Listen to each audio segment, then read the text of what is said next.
Welcome to episode 8 of Leaders of Enchantment podcast. I bring you today's introduction from Berlin, Germany, where, surprise, surprise, it is actually quite sunny out today, which for those of you who are familiar with Northern Europe in November is quite the treat. Today's episode brings you my very first fellow New Mexican native, Amanda Aragon.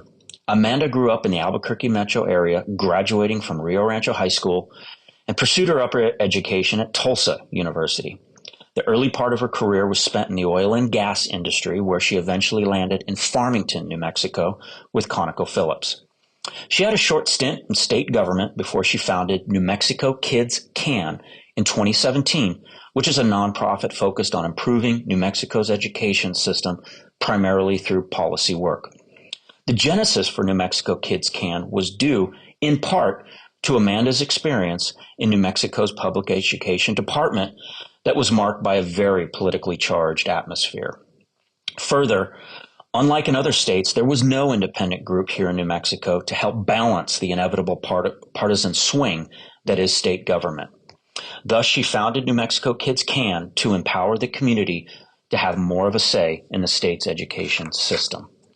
I'll end with what Amanda calls her podcast version of their mission statement, which is, quote, make sure that every kid in New Mexico gets the educational experience that they need to be the future leaders that we need. And with that, I bring you Amanda Aragon. Amanda Aragon, welcome to Leaders of Enchantment podcast. Thank you for having me. I'm super excited. Awesome. Amanda, if you could for me, just real quick, who are you? What is it you do here in our great state of New Mexico? Well, I'm Amanda Aragon right now, and for the last 6.5 years, I've been the executive director of an organization called NewMexicoKidsCAN. Okay. Which does advocacy for improving New Mexico's education system. Okay. Awesome. All right. Well, I think we'll unpack that. I imagine we will. Here in a bit. I think you're my first, again, I don't know where this podcast will go in my lineup. Yeah. But full disclosure, you are my first Albuquerque native. Love it. Proud to be. So first of all, high five. Go Albuquerque natives. Go Albuquerque. So as a fellow Albuquerque native, I have to start with the obvious questions. Where'd you go to school? I graduated from Rio Rancho High School. Okay. So very proud Ram. Okay. But my siblings and I, for the most part, started in Albuquerque public schools. Okay. So when I went to elementary school, it was Sierra Vista up in Paradise Hills. Okay. And then Corrales Elementary. Oh, you went to Corrales Elementary. Which was That's funny. Idyllic. From Rio Rancho? From Sierra Vista. So Paradise Hills. No. Were you living in Rio Rancho and going to Corrales Elementary? No. For periods of my time at Corrales Elementary, we were living in Corrales with my grandparents. Oh, okay. Okay. So my grandma's parents homesteaded in Corrales. No way. So my grandparents have... You're talking like 17, yeah. 6... Yeah, Whoa. So the dirt road that my grandpa, now my grandmother's passed, lives on is all family. And the house at the end of the road is the house that my grandmother and her 12 siblings were born in. Oh, wow. And so Corrales is like a very special place to us. No, I get it. And so Corrales Elementary was amazing. Feeds into Taylor Middle School. Yep. Which is where I went. Not an amazing experience for me. Why is that? I think Taylor is the only point in time in my educational journey where I didn't feel like it just never clicked. Like I've always felt very comfortable in school. Yeah, I couldn't find my bearings. Why? I mean, it just kids from the North Valley feed into Taylor. Ish. Yeah. Okay. I don't know. I mean, I think back on Taylor, and I think it's very instructive of a lot of how we think about the education system today. Yep. I don't remember the name of a single teacher I had, and I was there for 3/4 of 6th grade. Dang. But that last quarter of 6th grade, when we moved to Rio Rancho and I was at Mountain View Middle School, I remember the name of every teacher I had for just that 9 weeks. So I think there's something there about like teacher quality and how important having high quality teachers and is. Just the varying culture from school to school. Yeah. Well, that's kind of fascinating. Yeah. Okay. And so then we stayed at Rio Rancho the rest of the time. So you spent a lot of time in Corrales. You mentioned before Corrales is near and dear to your heart.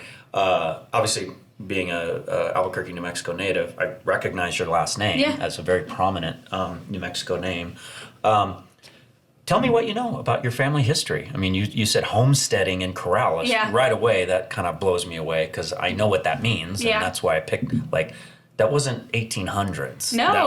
That was when this was Spain. And it's so interesting because now when I tell people I grew up in Corrales, they're like, oh, you must be a rich white kid. Exactly. And I'm like, no, the opposite. Yeah. And my mom, it's really interesting to talk to my mom and my uncle about growing up being from Corrales. They're like, it was not cool. Like, you were looked down upon from being from the farming community you're a country down there. kid. Yeah. And so it's obviously changed a lot, which I think is neat. Like, I love to see the growth and development of Corrales. But I think my background, probably similar to a lot of New Mexicans, is very varied. Mm-hmm. I think we all in New Mexico love to tell the story, like, we're very proud Spanish people, which I think some of us are, and that is like the whole lineage, but it's rarely the whole truth for everyone. Yeah, but you know how it works here. Every native New Mexican swears that they can trace their lineage back to Spanish, and at no point did they intermarry with anybody but those people. Which mine has always been a little more complex. So, great-grandparents homesteaded in Corrales. Hold on a second. I love this is. How far back do you have to go where Spanish was your native language in your family? How many generations? 2. Just 2? Yeah. Okay. I mean, my grandparents all speak it. Well, I have 2 grandparents left. They still speak Spanish kind of interchangeably. It was never, I think, like so many people of my generation, we got the poor end of the stick because it wasn't. Well, you know your history, right? Yeah. I mean... Yeah, they weren't allowed to speak it at school, and so they didn't want to pass it on to us. Speaking Spanish was frowned upon, and so you were discouraged. But I called my dad yesterday for Father's Day, and I think he answered in Spanish, and I replied, and I think he was testing, like, how far can you go in this conversation before you revert to English? How far did you go? It wasn't that far. It was like 3 questions in. Okay, so your Spanish is... Yeah, which is funny because it was my double major in college, so at some point I was very good at it, but I've just stopped practicing. It's kind of use it or lose it, I know. Right? Yeah. Right? Okay. So, great-grandparents homesteaded in Spain. I think we don't have... Homesteaded in Corrales. In Corrales. Oh my goodness. And I think those great-grandparents were not... They came from Raton. Like, my grandma's mom came from Raton, then homesteaded... I think we lose it probably around there. I think that's as far as we've gone back. My great-grandfather... Hold on a second. So maybe I was wrong. Quite literally, they were homesteaders under the Homestead Act in the 1800s. Yeah. Okay. But had been here for a very long time. Got it. My maternal grandfather... Okay. His father crossed the border when he was 16. From Mexico? By himself, from Mexico. Okay. So I've always been... Let's just call a spade. Sometimes in New Mexico, people are very offended if they're ever referred to as Mexican. Oh, yeah. And I'm like, well, we are, because my great-grandfather was. Yeah. I'm not ashamed of that. And I've always known that we're like a blend of all of it. And then my dad's family is from 2 really small towns between Las Vegas and Santa Rosa called Anton Chico and Tilio, New Mexico. Okay.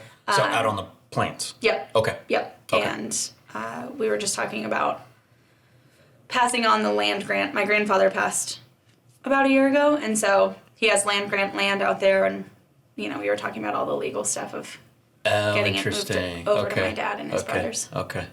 Well, that's cool. Yeah. I appreciate that. I mean, I love me some New Mexico history. I honestly thought we weren't going to be us. I've always given my dad a hard time because he's like one of those very proud, we're Spanish. So I was convinced that when we got my ancestry, we weren't going to be that Spanish. So you have done it? I'm very Spanish. Really? Yeah. That's super cool. Predominantly Spanish. Okay. And what I love about it is it's like New Mexican. Yeah. My ancestry is like, you are New Mexican. Well, if you're New Mexican, then you are Spanish. You've been here for a very long time. Who came. Yeah. Interesting. But were you able to pick up on the Mexican blood? A little bit. A little bit? It wasn't as much as I thought. No kidding. Yeah. And any Anglo blood at all? Very small amounts. Really? Yeah. Okay. From, I think it's the homestead grandparents. Okay. German. Yeah. Like a tiny bit of German. Okay. Yeah. Okay. Well, cool. So who knows? Okay. Well, thanks for giving me a little bit of that. Of course, it's so history. fun. Like I said, you're my first native New Mexican. So tell me what it was like to grow up in Albuquerque. So Albuquerque, Corrales, Rio Rancho, all that sort of thing. I mean, you touched on all 3 communities, correct? Yeah. Well, and I skipped one, a little. When I was first born, we lived on, like, 98th and Central-ish.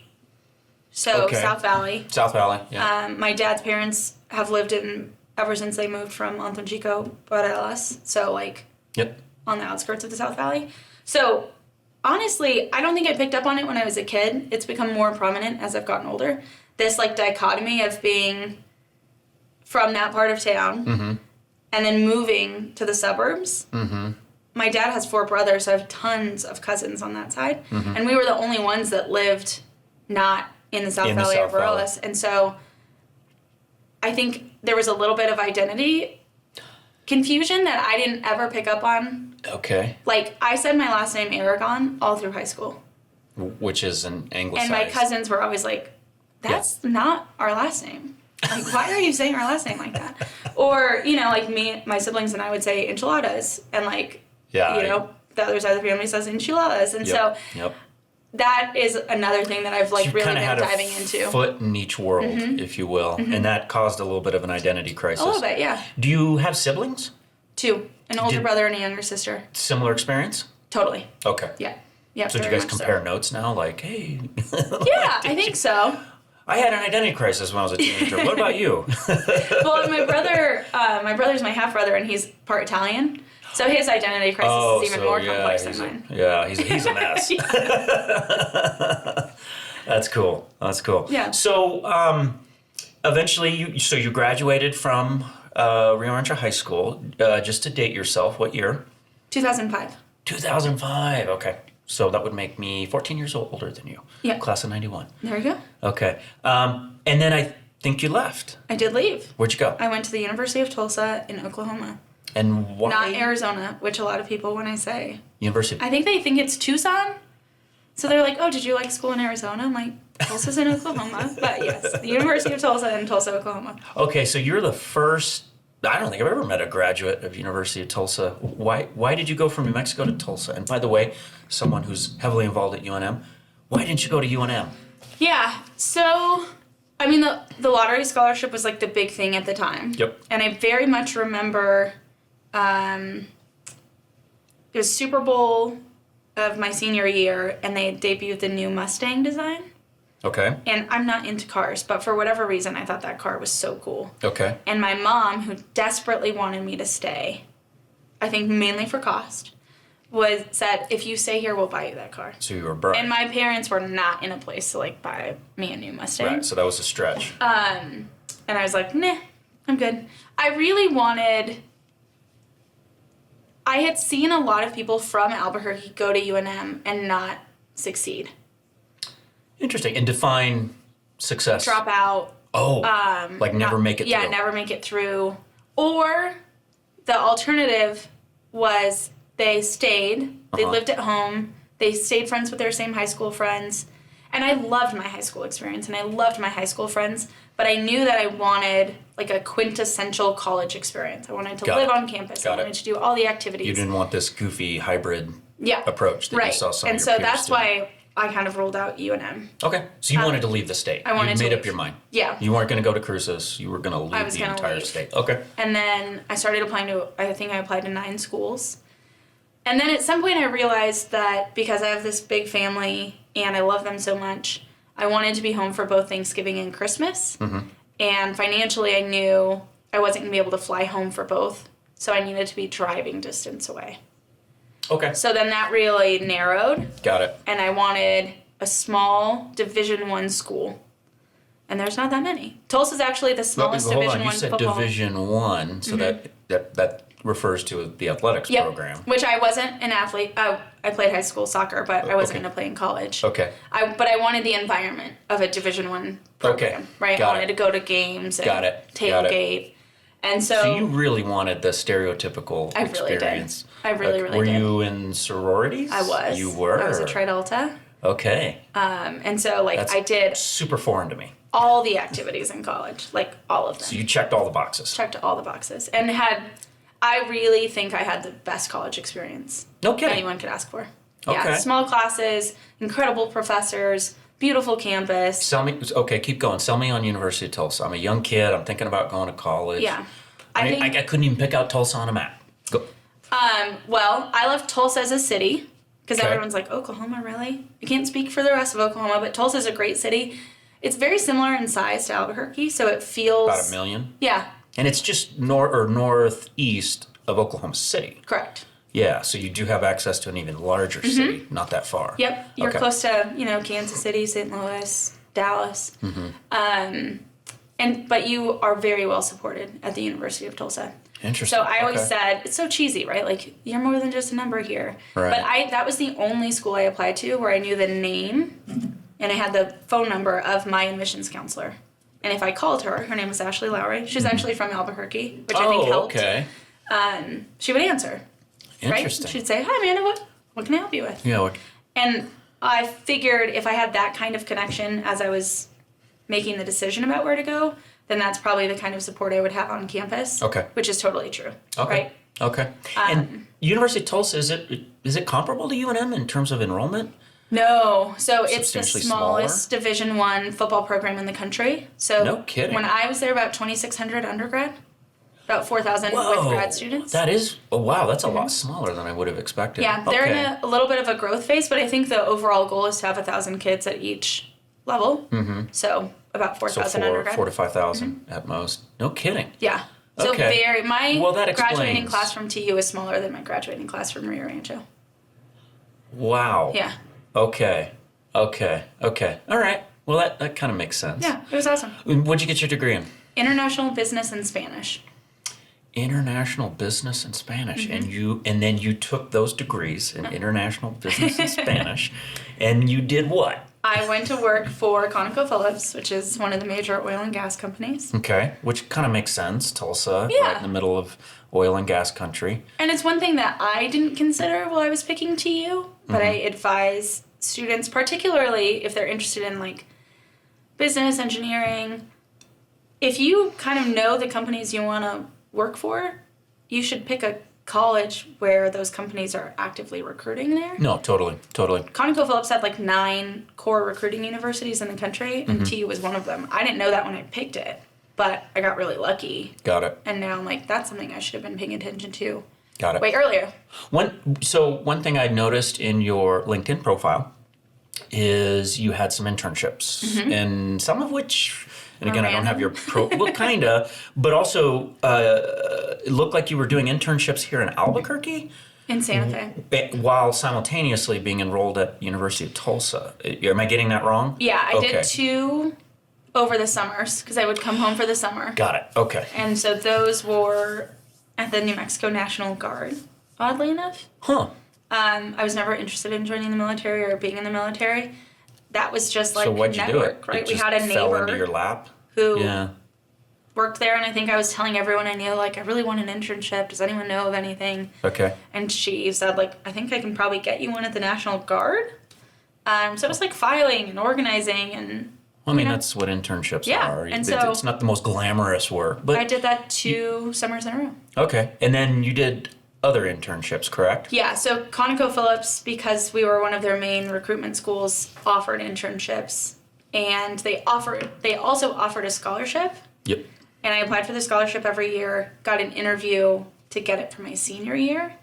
And lesson to everyone, I studied abroad second semester of my junior year. So when I got back, my sophomore year.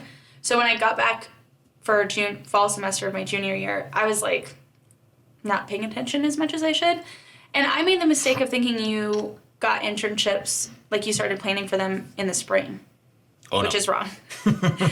They are hiring their interns in September at the fall career fair. So I just totally missed it.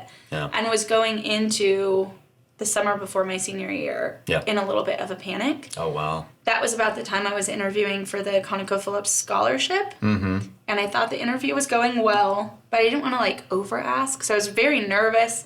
But at the end of it, I just said to the guy that was interviewing me, who I still remember his name was Jaime Escalante.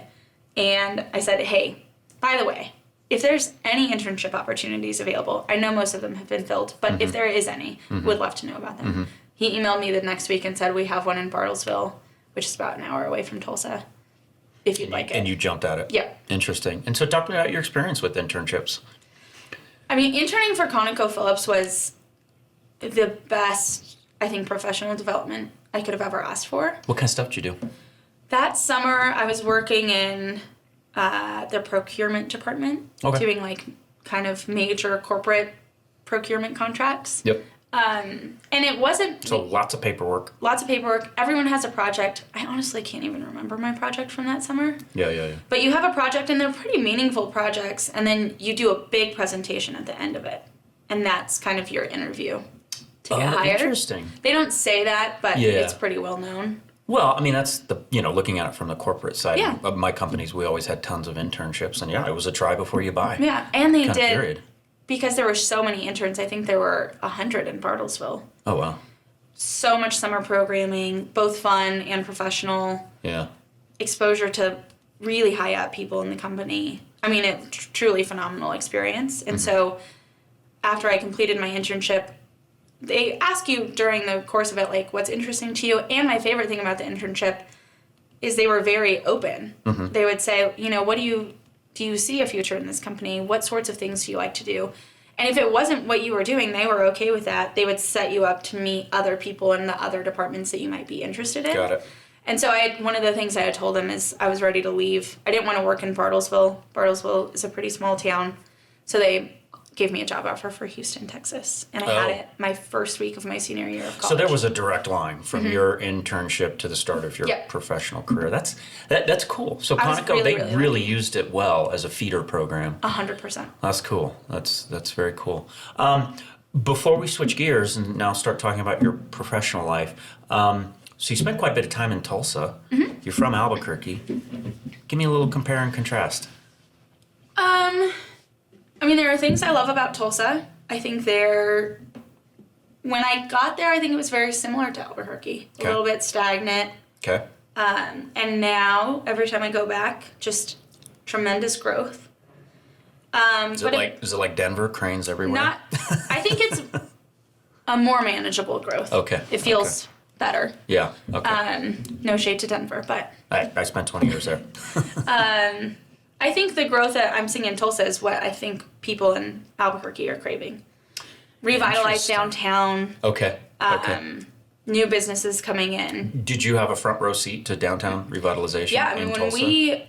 When I was in college, we never went downtown, ever. It was Sketchville? And now when I go back, we spend most of our time in the downtown because it's area. just happening? That is cool. So that is a good template for Albuquerque. Totally. The big difference that I think people reference a lot, and, in New Mexico, we love to do that. Well, it's different. A lot more private wealth in Tulsa. I mean, you're in the middle of oil and gas country. And that was interesting for me, to go from Albuquerque to a place with a lot of private wealth and be around more wealthy people. Like, quite literally, your peers in college, they were from quite wealthy families. Yeah, showing up in Lexuses that they got for graduation. I was like, what is this world? Yeah. And that's where you and I are very similar. Yeah. Growing up pretty modest here in New Mexico and eventually start running in these high net worth circles and you're like, whoa, you guys think way different. Yeah, that was... And then, of course, Tulsa's a little bit more homogenous. Predominantly culturally? white. Yeah. Yeah, okay. And a large black population, but I think getting better now. I mean, they have a very famous incident. Yeah. And while I was there, we never talked about the Tulsa Race Massacre. Like it was taboo? It was just ancient history? It kind of blows my mind that I went there for 4 years. I feel like I've learned more about it in the last 3 years than I did when I was in school there. Do you think that's because they consciously tried to keep it? Yeah, I think it was, to use your word, taboo. I think at that time it just wasn't, they were still trying to hide it more than they were trying to embrace it and learn from it, which is where I think the city is today. Okay. So yeah, those are kind of the big differences that I noticed. What about, so you as a Hispanic in a largely, well, I guess you say white, but there is a not insignificant population of black. Any issues there? Or? I wouldn't say issues. Tulsa Were you even conscious of it? I don't think or so. made conscious? Okay, well then good. Except there was one time, one of my favorite professors actually, Oklahoma was considering passing one of those laws where if you helped an immigrant in any way, you could go to jail. If you gave them a ride or Like, it was pretty extreme. Oh, yeah, that sounds wonderful. And so we were talking about that in one of my economics classes, and my professor was like, oh, Amanda, you're Mexican. What do you think about this? And I was like, that's... Ouch. And again, because we talked about this earlier, I've never been one to be, like, offended, because my family is part Mexican, but it was definitely a strange moment. Yeah. And then thinking back, I didn't have any Hispanic friends in college. But I didn't realize that while I was in college. I only realized that recently.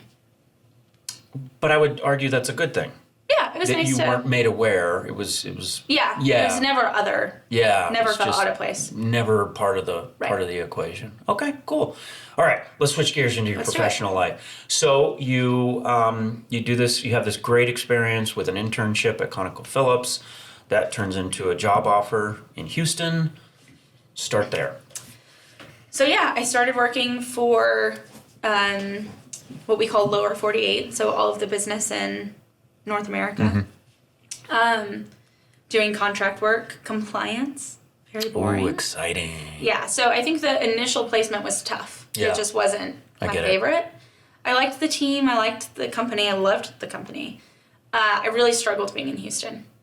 Just too big, I think too big. Too hot. Going from the best college experience ever to like finally living by yourself as a grown-up, I think was a struggle for me. Right, in this enormous city. Yeah, because I lived on campus at TU all 4 years. Oh, wow. Okay. So that was tough. And that's something I tell college kids now. Hey, that first year transition is just hard. You're not necessarily doing anything wrong. It's just a transition. Yeah.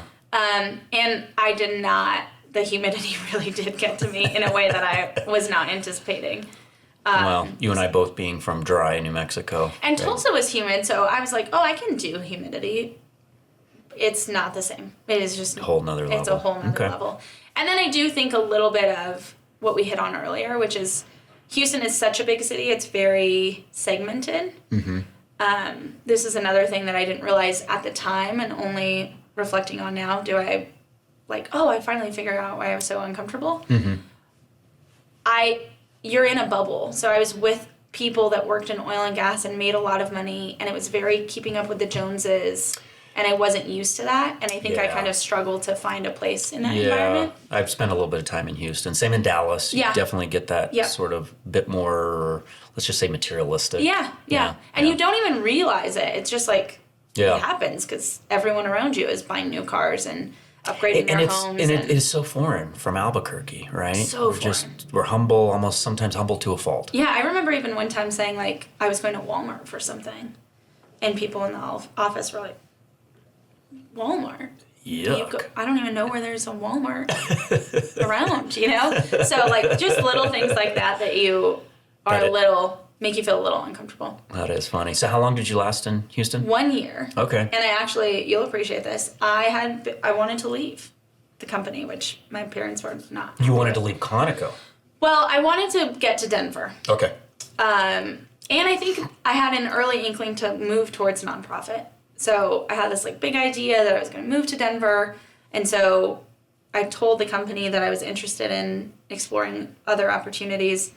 They said, do you want to move to Farmington since you're from New Mexico? And I thought, that's closer to Denver. Houston to Farmington. So you guys can pay to move me from Houston to Farmington. I'll stay and work the 6 months that you have to stay. Otherwise, you have to pay back all your moving expenses. And then I'll move myself to Denver. Okay. So that was my plan. That was your plan. Okay. That was my plan. Okay. But that didn't pan out. No. Okay. I got to Farmington and I loved it. And I stayed there for 5 years. Both Farmington and ConocoPhillips? Yep. Okay. Yeah. So I think I stayed in supply chain, but ultimately moved to what we called our stakeholder engagement team. And at 26, I remember I think I got the offer right around my birthday. I got a job in our stakeholder engagement team, which was community relations, a tiny, tiny bit of government affairs, and managing our philanthropic and sponsorship portfolios. Kind of you today. Yeah. Yeah. And if you had asked me in college what my dream job was, I would have said I want to work for a big company and I want to be the one that gives away the money. And at 26, that's what I was doing for ConocoPhillips in New Mexico, and it was truly a dream. Okay. So you rode that pony for about 5 years? Yeah. And then it looks like you went into state government here in New Mexico. Very natural And actually, transition. Before we leave, so I dabbled, years ago, I dabbled in the oil and gas industry. worked closely with competitor to Halliburton. I forget their name. Definitely old school. Definitely a good old boys industry. I suspect it's changing. My experience is about a decade and a half old. Was that your experience? No. Really? I mean, yes and no, right? Okay. The amount of meetings that I was the only female in, most of them. Really? But I think there were so many young people at ConocoPhillips when I was there that it was helping change that culture very quickly. Okay.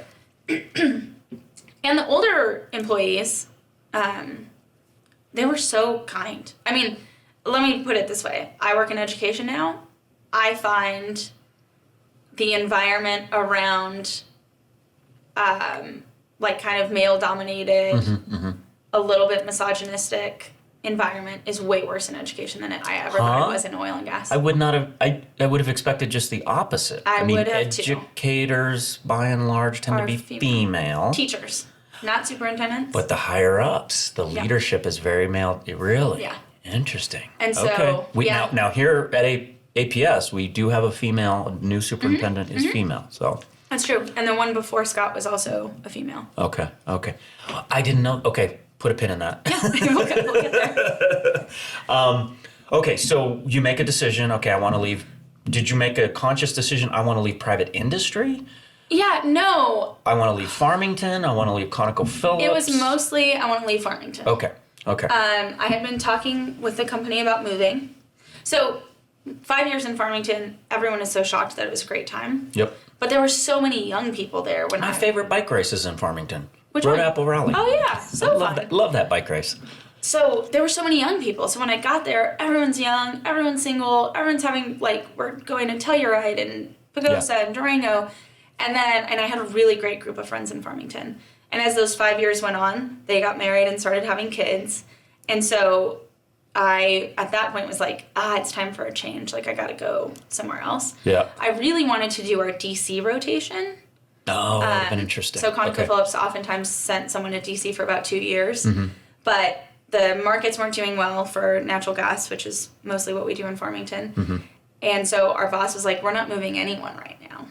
Got it. So we were kind of in the middle of that and going through our third round of layoffs. Being the community impact person, really fun when times were good. Yeah. Just really the opposite. heartbreaking. Yeah. Because I cared about Farmington, and every time we laid down a drilling rig, that's another burrito shop that's going to close. That's 100 people that are going to be out of a job. Ooh. And so that was really tough. But my decision to leave was very rash, very unlike me. I'm a very planned out person. My roommate got laid off, and we were not expecting that at all. And I was like, I can't, she's my only single friend in this town. Who am I going to get to live with me? So it became very personal.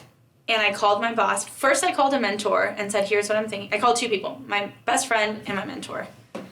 I said, I think I want to try and get voluntary severance. My best friend said, do it. It's time to get out of Farmington. Is the best friend that got laid off? No, different best friend. My best friend that's an attorney. Oh, okay. My mentor said, do not do this. They will fire you. If you call your boss and tell them you want to leave, they have no responsibility to give you severance. They could just say, okay, we don't need you. You don't want to be here? We don't need you. I don't know if I would have given you that advice. I didn't take it. Because I did call my boss, and I said, her name was Dana. She's a saint for letting me do this. I said, Dana, you know that you and I have been talking about me leaving Farmington for a while. I recognize that we were supposed to put in for voluntary severance months ago. I'm wondering if there's any way you could... I knew we were laying off one person from our 10-person team. And so I was like, is there any chance that it's possible? And she said, I don't know, Amanda, we had to send those lists up all the way to the CEO weeks ago. But let me see what I can do. And she called me the next day and she said, I was actually leaving on vacation. So I was in Disney World of all places, and she called and she said, we got it done. When you get back, go to Farmington and you can sign your severance paperwork. So one person of your 10-person team was going to be let go, so you quite literally took one for the team. Yeah.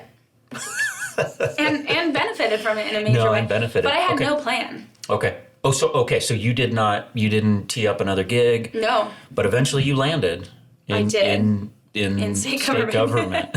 Yeah. So tell me how that happened. So I had done Leadership New Mexico, and during that process, it was 2014.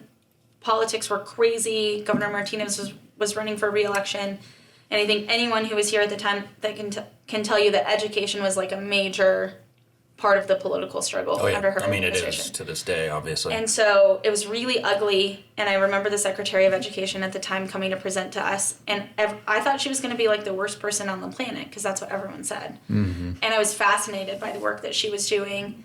And so when I left, I kind of stayed in contact with people at the public education department.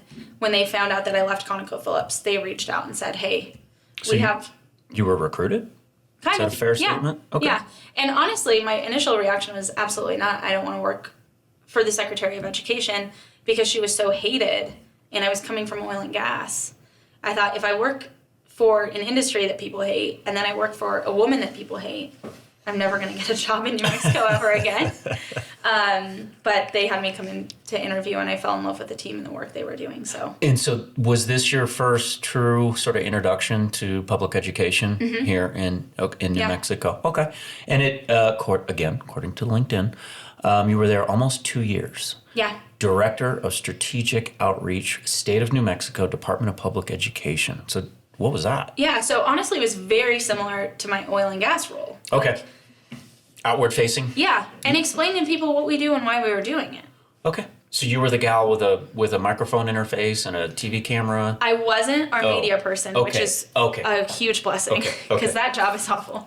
But I was the one meeting with teachers, parents, superintendents, organizing those. Something like town halls? Yeah. Kind of thing? Okay. Yep. Okay. Except we never really did them as town halls, because that's just asking to be screamed at for hours. But yeah, I mean, I think one of the things we realized at the public education department at the time is we were doing great work, but no one understood why we were doing it.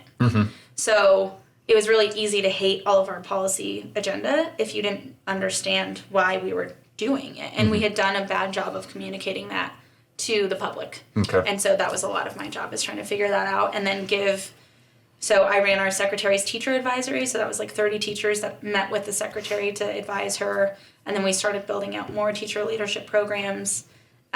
So that's all the work that I was doing there, which was really, really fun. Okay. And so you lasted 2 years, and then that gets us to really today, what you're doing today. Yeah. So I guess why only 2 years? Because I started building NewMexicoKidsCAN. Got it. So okay. Yeah. Okay. So, all right. So let's start there. So NewMexicoKidsCAN. What is it? How did it start? Yeah.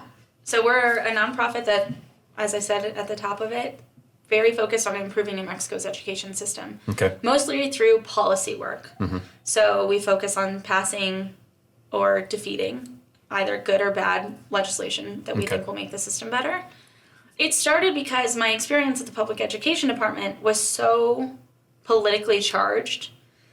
And as I engaged with other people across the country and talked to the team, it became very clear that in most states there is a lot of organizations that help to kind of balance that partisan swing back and forth. Interesting. Okay. That the vision of what education is supposed to be and what the policy should be is more driven by the community than it is the governor in most states.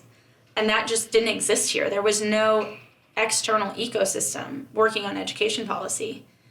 Really? And so that was making it really easy for governors to come in and just swing everything from one side to the other. So is it fair to say that there was a precedent for your organization in other states that absolutely. You could model? 100%. Okay, and is that quite precisely what you did? Yeah. You looked at other states and said, okay, this organization's doing this, this, and that. This is how it got started. Da da da da. Let me just model that. Yep. And in fact, NewMexicoKidsCAN is part of a larger organization called 50CAN. 50CAN? Okay. As in 50 states? Yeah. Okay. There's 10 states. We're active in 10 states. And so it's more like of a support network. Okay. So when you're trying to do this work, which is very lonely at the state level, you have some people to pick up the phone and say, hey, how are you navigating You have some shoulders to cry on. Exactly. So what I'm hearing is your 2-year experience at the state sort of ignited this passion. 100%. And then there were so many things that I realized when I was working for the state. Those like parts of my upbringing that I didn't ever think about. The fact that my family was able to, not without tremendous sacrifice on my parents' part, but the reason we left the South Valley is because my mom always wanted us in better schools. Mm-hmm. So we just continually moved west, right? Like South Valley to Paradise Hills to Corrales, Corrales to Rio Rancho. Yeah. We moved to Rio Rancho exclusively for schools. So when I look at like the high school experience I got versus what my cousins got, night and day different. Yeah. And the educational outcomes on my mom's side of the family, there's 5 grandkids. We all have bachelor's degrees. Most of them have masters. Versus my dad's side of the family, which was more centered in the South Valley. Yep. Okay, finish. A lot of my cousins didn't graduate high school. Okay. And they're smart. And my family cares about them, right? Well, genetically, there's no different. Exactly. Yeah, you all have you'll start at the same. We just got gene pool. We got very different academic experiences, and so reflecting on that when I was at the public education department made me really want to change it. When did that dawn on you? Your personal situation, like, oh wow. I think it started in college. Look at this side of my family that did this, and my other side of my family that did that. I think it started in college. Okay. But then I was like, that's inconvenient to think about. Yeah, I'm busy. I got to go work at ConocoPhillips, you know? But then when I was at the public education department and we were doing really unpopular work, grading schools, right? But you're seeing there is a difference in a school that has a 10% proficiency rate in reading. And Rio Rancho probably had, well, we were under the old No Child Left Behind system when I was in high school. But, you know, Rio Rancho now is probably 56% proficient in reading would be my guess. Okay. You know, probably double the state average.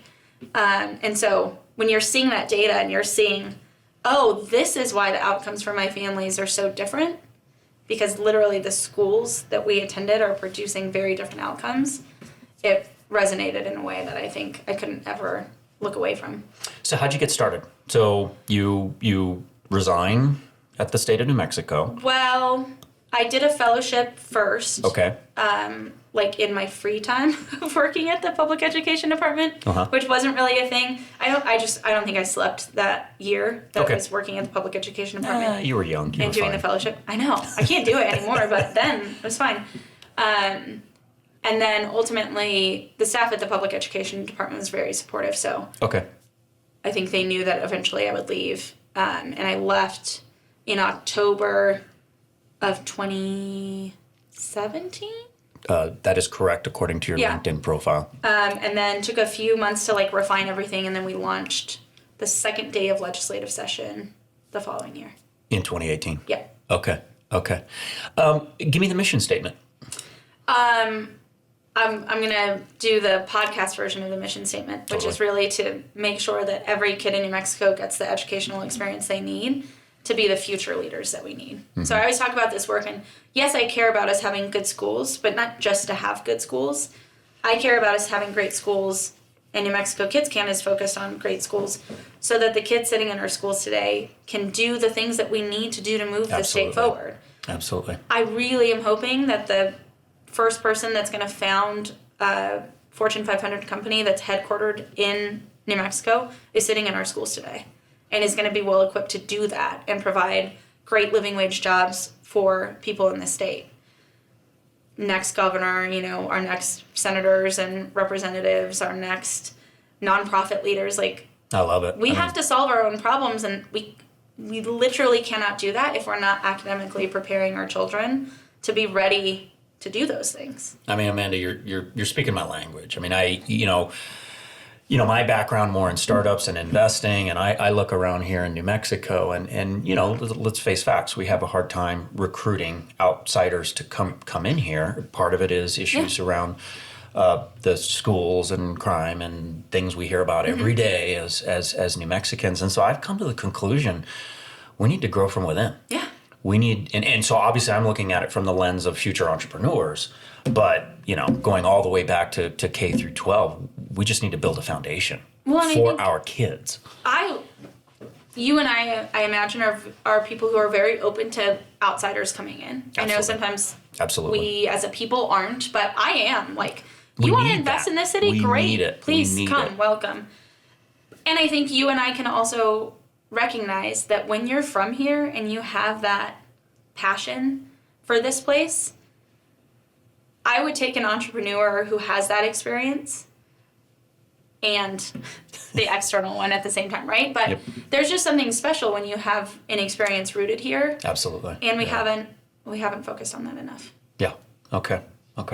So what? So I understand the mission, and where the rubber hits the road is legislation. Yeah. And so how do you guys, what do you do to do that? Legislation to affect legislation or changes. And now, although this wasn't part of our work at the beginning, district level work, particularly in Albuquerque public schools. Okay. But on the legislative side, every year we put together, like I'll start now in August, figuring out what's the political environment, what's the financial environment, what's the academic environment, like what bills make the most sense for this point in time in New Mexico. And then in January, we announce our policy priorities. These are the things that we want to accomplish in 2025.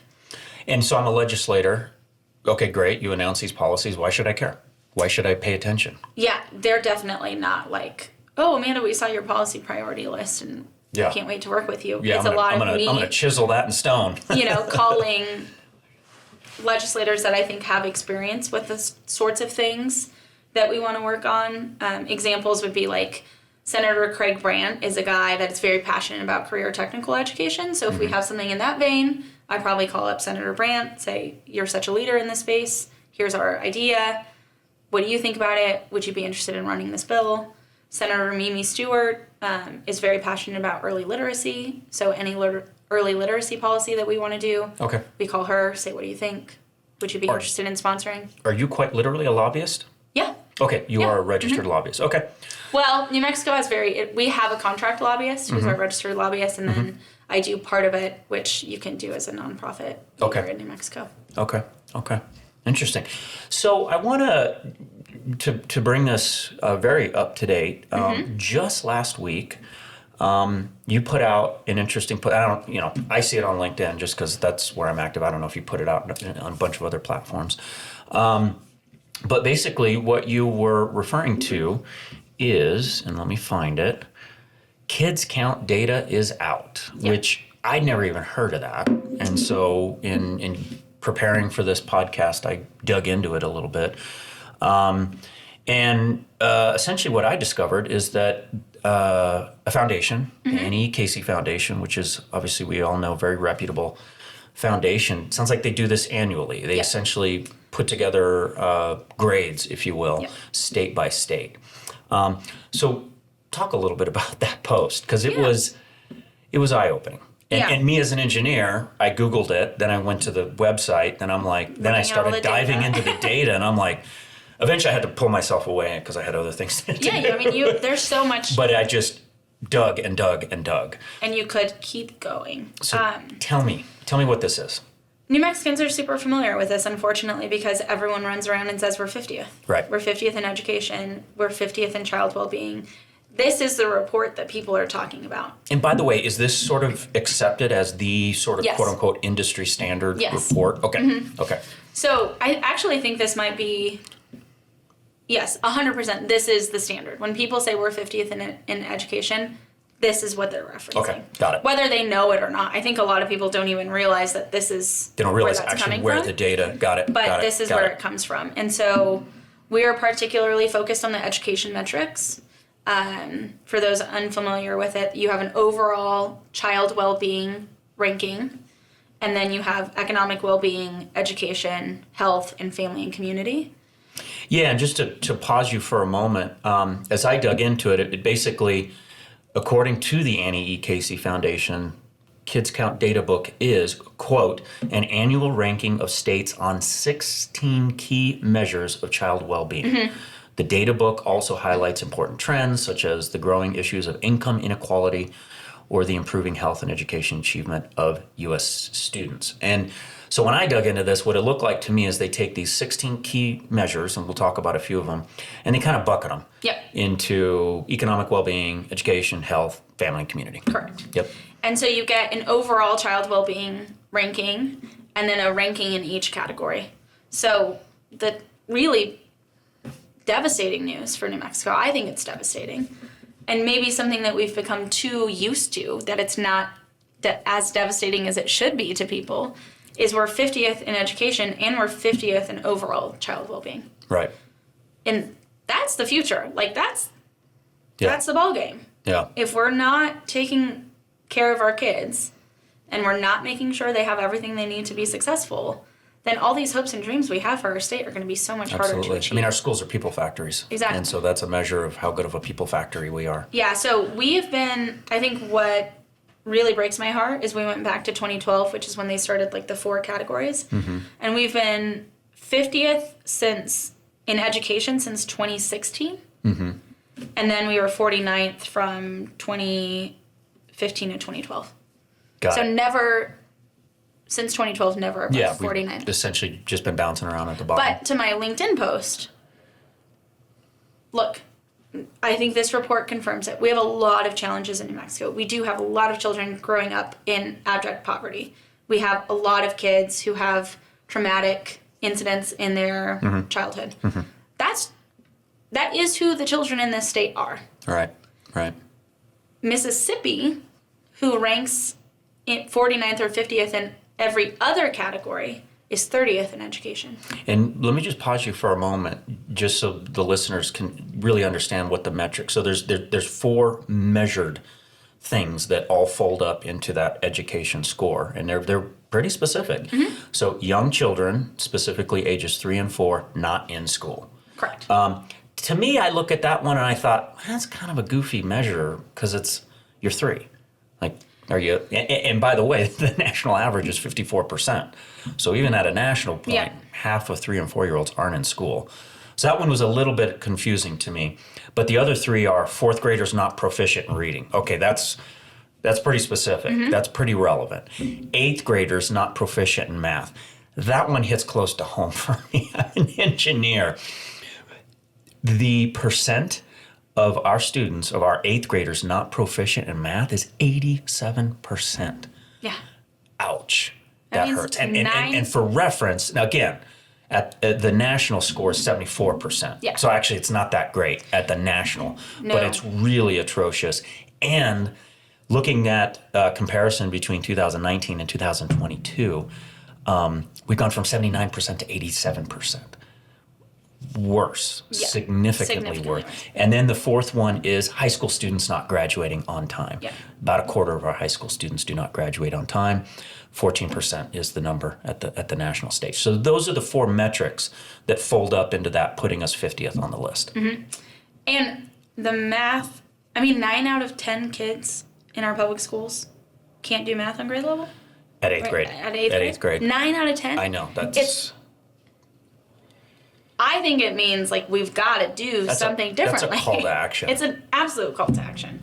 So, okay. Yeah, okay. But you're correct. So essentially participation in pre-K is that first one. Okay. Which is why you see states, New Mexico included, spending a lot of money on pre-K and making sure that every kid has access to free pre-K. Got it. So how do we fix this? Yeah. I think, let's take the math conversation as an example. We have to figure out systems that are addressing gaps in student learning way before we don't give them a diploma, which is kind of how it's working now, right? And there's a real disconnect between... Well, you have to identify problems early on. Exactly. Not when they're a senior. And when there's a real disconnect. There's a national survey done by Learning Heroes. If you ask parents, do you think your child is on grade level in both reading and math? It's between 90 and 95% of parents say yes. But then when we look at the data, we know in New Mexico, our state reading proficiency is 38%. and math is 24%. So we know that's not the reality. And if you're a parent and you don't know there's a problem, you can't help fix the problem. Yeah. And so a little bit of this is just being more honest and open about where children are performing, not to punish them if they're behind, but to make sure we're giving them the things they need. Tutoring, more, time with small group instruction, different curriculum, when we know there's a problem. Right now, we kind of just keep moving along. Oh, well. It doesn't really make sense. Yeah. And I think that's where we really need to start moving the needle of intervening, especially with our youngest learners. In New Mexico, this is a little wonky, but if anyone listening has a student in kindergarten, first or second grade, we actually have a really great state policy that says every kindergarten, first, and second grader is going to take a reading assessment called iStation 3 times a year. Beginning of the year, middle of the year, end of the year. You can literally see how the kids are moving towards reading proficiency. My question is, what do we do when they're behind? Yeah. So it sounds to me like what you're really trying to bring to the table is accountability. Yeah, definitely. Which is a very politically unpopular word when you're talking about education. And that's what politically makes charged. This job so challenging. Let me guess. I bet you get a lot of rotten tomatoes tossed your way. Yeah. Well, let me ask you that. So, by the way, we kind of went a little off script. This being more of an origin story style podcast, we did a pretty deep dive on your day job, but it's mostly I personally wanted to do that just because I love what you're doing, and I almost feel like between our respective efforts, because I'm sure, as you know, I'm investing heavily at higher ed, specifically at University of New Mexico. But at the end of the day, if your people factory, I say yours, but if your people factories aren't putting out, the good quality students, then, we can't receive those in higher ed supposed to do? At higher ed. So you and I are kind of like relay runners. And it is a New Mexico problem. It's a problem that's worse in New Mexico, but it's not. It is a problem everywhere. We're having the same conversations at the University of Tulsa Alumni Association meetings, right? Kids coming in who got A's and B's in college or in high school that want to go directly into the engineering program. Yeah. But they don't have the math skills. But they're deficient. Yeah. So it's like, how do we support them through that gap? Yeah, it isn't unique to New Mexico. But it is worse here. Yeah. And we have to be honest about that. And I think there's a hesitation to accept the reality. I get it. So to kind of bring this to a successful closure. Yeah. And I completely forgot my question. Well, I will say something. They'll fix that now. And I suppose this is true for everyone that you interview. But my origin story is the driver of my work today. No, and that's so. A little bit of a reflection. So I wouldn't call you an educator. I mean, you're not an educator. No, I've never been a teacher, which is where most of But you're in this sort of, public policy advocacy. Tell me about that as a career. Is that, you've been doing this for 6.5 years, so it obviously doesn't suck. Yeah. You must enjoy it. What gets you up in the morning? What gets you motivated? What itch is that scratching for you? For me, I hope this. I think this could sound really cheesy, but it's 100% authentic. I continue to do this work because I genuinely believe that we can do it. I know that we have everything we need to make the changes we need to make in our education system, and I know it's possible, and it's so needed. There are moments where I literally think of, we have about 305,000 public school students. I'm thinking about them, they're not in school right now, but they soon will be back in school. And they are depending on us, the adults in the system, to make sure that they're getting what they need to be successful. And I'm just really focused on making sure that we deliver that for them. It is the work itself, especially during legislative session. It's not my favorite. It's really, it's a challenging environment in ways that are unexpected but also expected. I get really frustrated. I get really worn out. And by the end of it, I'm probably the worst version of myself. And it takes probably a month to Recharge. But it's the most necessary part of the work. So I'm a high school senior. I'm listening to this podcast, and I'm like, man, I want to do that. I want to do what Amanda's doing. What's your advice? Well, I hope it still exists. There's a program called Youth in Government. This is another one. Oh, you're getting really specific. Yeah, this is something that again, like a connection that I forgot about. I had a high school teacher. Her name was Miss Lease, and she was the Youth in Government sponsor. And so I did it 2 years, my freshman and sophomore year. You go to Santa Fe for, I think, a week, and you write bills. Like, you're assigned a role. You're a House of Representative member. You're a senator. You can run for governor. It's like Girls State or Boys State, I think, are very similar. And I enjoyed that process, and I think I kind of forgot about it as I went through college and my early career. And now when I'm back in Santa Fe, I always take a picture and I send it to Miss Lease, and I'm like, you started this. Okay, so repeat what that is. It's called Youth in Government, and I think it's a YMCA program. Okay, so it has nothing to do with no, it's not an like EPS. Nope, it's an extracurricular activity. I'm not sure that every school has like a sponsor for it, but it's worth looking into. But technically, any student could go straight there and figure it out. Okay. Or Girls State. I never did Girls State, but I've heard Girls State and Boys State are very similar in terms of giving you that exposure to how the legislature works, what policy is. You know, you're like lobbying as a high school student, trying to figure out how to get your bills passed. That's cool. Making deals at, the picnic table. Get some insight into the mechanics of how it actually works. Okay. Yeah. Final question. Who helped you along the way? Talk to me about your mentors. You made one mention of mentors earlier on. Yeah. I would say, because it's apropos to the podcast, starting with great teachers. Yep. Right? And not just good teachers. I had a lot of good teachers. I had a few great teachers. And that's true for both high school, or my elementary and high school experience, and my college experiences. So that would be Miss Busby in 3rd grade at Carlos Elementary. She was really tough. Mr. Pennery, who was my 5th grade teacher. The good ones always are. Right. The ones that you're afraid of. I remember when I found out I was in Miss Busby's class, I think I cried. Because she was the scary teacher. Because you were like, oh no. Yeah. And she was incredible. Yeah.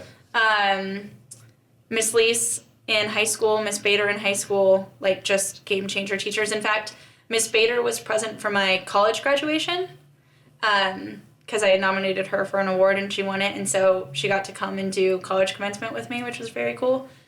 I had a professor in college it was a 6-person class, and it was my 3rd hour-and-a-half class in a row, and I kept falling asleep in it. So he started to bring me peanuts.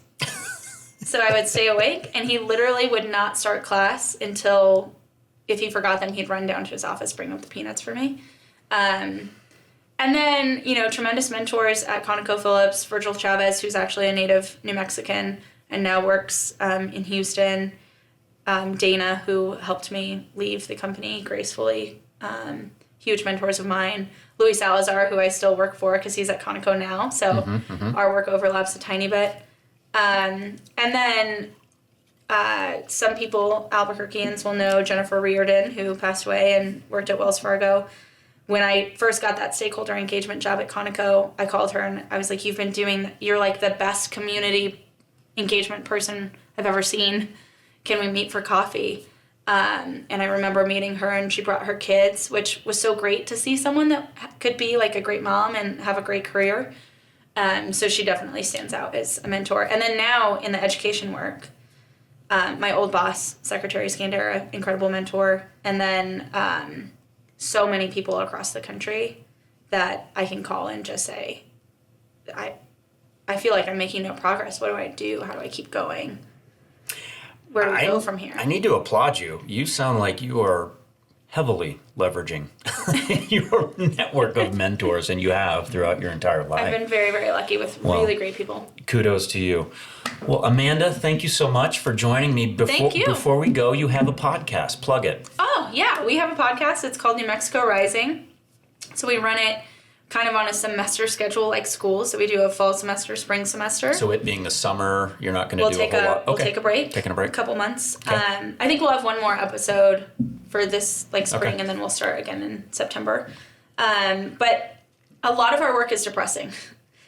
We are unabashedly. Oh, I don't know if I would say that. We are very honest about the state of education in New Mexico. Our podcast fair enough. is it's supposed to be very hopeful in that we bring in people that are achieving great things in the education system and talk to them about how that's happening and what we should know about it. So I love the podcast because it's very uplifting. Okay. Well, consider me a new subscriber. Thank you. I think I've got 2 or 3 episodes under my belt. You do a really good job with it. I appreciate that. That means a lot. I appreciate it. And it's good for the community. Well, Thank you. Amanda, thank you so much for being on Leaders of Enchantment. Thanks for having me. Okay. It was fun. And that's a wrap.